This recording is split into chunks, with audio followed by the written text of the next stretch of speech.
Hayat, nihai bir varış noktasından ziyade, yürürken şekillenen adımların toplamıdır.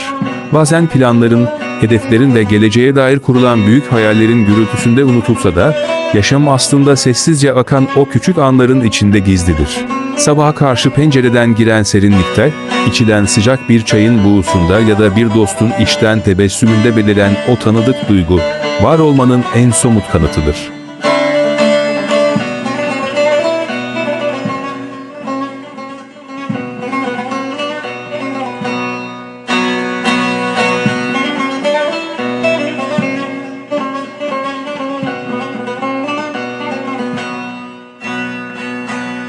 Her tişt vire dünya fani, teç bibi teç ani.